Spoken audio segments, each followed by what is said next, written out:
Di Indonesia, ada banyak potensi sumber daya alam dan salah satunya adalah pariwisata. Dan pariwisata banyak dan tersebar di Indonesia.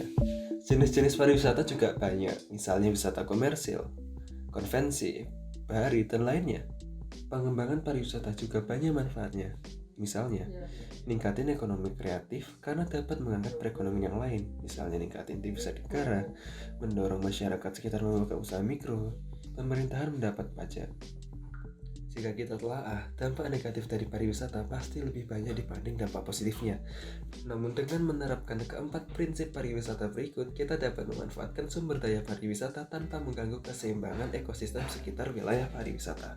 Prinsip-prinsipnya yaitu pembangunan berkelanjutan, prinsip berwawasan lingkungan, prinsip ekoefisiensi, prinsip 3R. Pembangunan berkelanjutan sebuah proses membangun dengan memperhatikan kesejahteraan masyarakat sekarang dan masyarakat masa kedepannya. Dapat diwujudkan dengan amdal dan mempertahankan ekologi di daerah sekitar pariwisata. Prinsip berwawasan lingkungan meningkatkan kualitas manusia akan mengelola SDA sesuai kemampuan alam dan potensi produktivitas lingkungan. Diwujudkan dengan ikut menjaga kebersihan seperti membuang sampah, tidak merusak biotika di daerah wisata, dan pada jenis wisata buruh, wisatawan tidak menembak binatang yang dilindungi. Prinsip ekoefisiensi merupakan landasan pengelolaan sumber daya alam dengan mengurangi masalah lingkungan. Prinsip ini berpandangan dengan meningkatkan efisiensi dapat mengurangi bahan baku sebagai faktor produksi.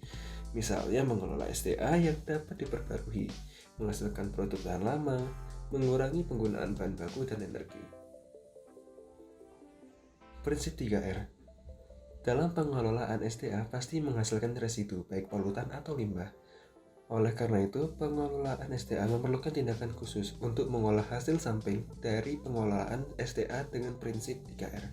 Salah satu pariwisata di Indonesia yang telah menerapkan seluruh prinsip tadi contohnya Ekowisata Pancoh yang terletak di Kecamatan Turi, Kabupaten Sleman, Yogyakarta. Desa ini merupakan ekowisata yang menerapkan prinsip tadi, membuatnya wisata alam yang bersahabat antara warga dan ekosistem hutan.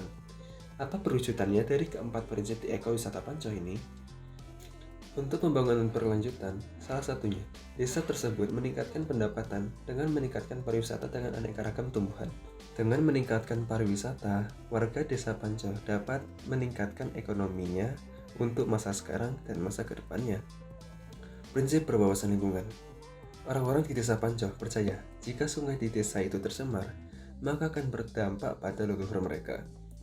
Selain itu, mereka membatasi pengunjung tiap hari dan waktu menetap di desa ini. Jika ada pengunjung yang menetap lebih dari sehari, maka mereka akan membayar uang yang nantinya digunakan untuk menanam pohon baru di hutan desa Pancoh. Prinsip ekoefisiensi. Desa Pancoh menerapkan sistem pertanian organik agar meningkatkan produktivitas dan bernilai ekonomi yang tinggi. Di desa ini dapat ditemukan tempat biogas dari kotoran sapi. Hal ini meningkatkan kemampuan daya dukung ekowisata Pancoh. Prinsip 3R. Desa Pancoh ini memilah sampah dengan prinsip 3R. Salah satunya reuse. Mereka menggunakan kembali kotoran ternak untuk dijadikan biogas. Untuk reduce dan recycle, saya tidak menambahkannya karena belum banyak informasi mengenai reduce dan recycle di desa Pancoh. Oke, itu saja analisis prinsip-prinsip pembangunan berkelanjutan untuk ekowisata Pancoh. Semoga informasi ini bermanfaat. Terima kasih.